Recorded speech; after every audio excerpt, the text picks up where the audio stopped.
एक बात याद रखिएगा, परिस्थिति जब प्रतिकूल होती है ना जीवन में, उस समय आपका निर्णय कैसा होता है उससे ठाकुर जी प्रसन्न होते हैं। अभी आपके जीवन में कोई परिस्थिति बिगड़ी हुई नहीं है, सुबह रात में सो जाते हैं चैन से, सुबह उठते हैं, बढ़िया पराठा पाते हैं, दोपहर में भोजन करते हैं, शाम का भोजन करते हैं, सो जाते हैं, फिर सुबह उठते हैं, कोई टेंशन नहीं है लाइफ में। तो इसका मतलब ये समझिए ठाकुर जी की दृष्टि नहीं है आपके ऊपर, इसीलिए सहजता से चल रहे हो। लेकिन जैसे ही ठाकुर जी मन बनाते हैं कि चलो अब इसकी परीक्षा ली जाए, तो रात्रि की नींदें उड़ जाएंगी, सुबह का नाश्ता पाने की इच्छा नहीं होगी, दोपहर के भोजन आधी रोटी में ही पेट भर जाएगा, रात्रि का भोजन केवल दूध पी के सो लिया करोगे, चिंता के कारण करवटें बदलते रहोगे, नेत्रों से पनारे बंद नहीं होंगे, हर व्यक्ति पर संशय होना प्रारंभ हो जाएगा, हर व्यक्ति पर शक होना प्रारंभ हो जाएगा, हर व्यक्ति से अपनी स्थिति की मदद मांगने की इच्छा प्रकट होने लग जाएगी। समझ जाओ ठाकुर जी परीक्षा ले रहे हैं अब।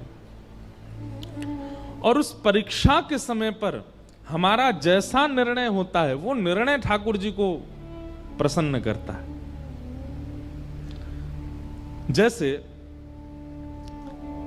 छोटा सा बालक जैसे धीरे धीरे वो बड़ा होता है तो मां उसको घर में पढ़ाती है, ऐसे 1 लिखते हैं, ऐसे 2 लिखते हैं, ऐसे 3 लिखते हैं, उसकी ऐसी कॉपीज भी ऐसी होती हैं 3 लाइंस वाली, उस पर ऐसे 3 बनाना है, ऐसे 2 बनाना है।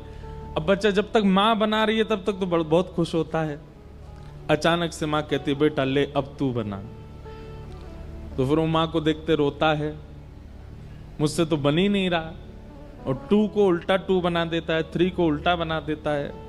इस प्रकार फिर उसकी परीक्षा होती है, 1-2 बार तो माँ हंसती है, और 4-5वीं बार माँ हाथ में स्केल लेके बैठती है, बोले बना अच्छे से। और फिर वो बालक ये सोचता है मेरी सबसे बड़ी शत्रु मेरी माँ है, मेरे पिताजी बस मुझसे प्यार करते हैं, क्यों? क्योंकि वो होमवर्क नहीं करवाते मुझसे, माँ करवाती है। कई घरों में पिता करवाते हैं। ठाकुर जी हमको कब कब अच्छे लगते हैं? जब जब सब हमारे अनुकूल चल रहा है। बिहारी जी आपसे बढ़िया कोई नहीं है, सब बहुत अच्छे हैं। लेकिन जैसे ही प्रतिकूल स्थिति आती है भय लगने लग जाता है। वास्तव में आपको भयभीत नहीं होना है उनसे जो परीक्षा ले रहे हैं, बस परीक्षा को बुद्धि लगा करके पार करना है।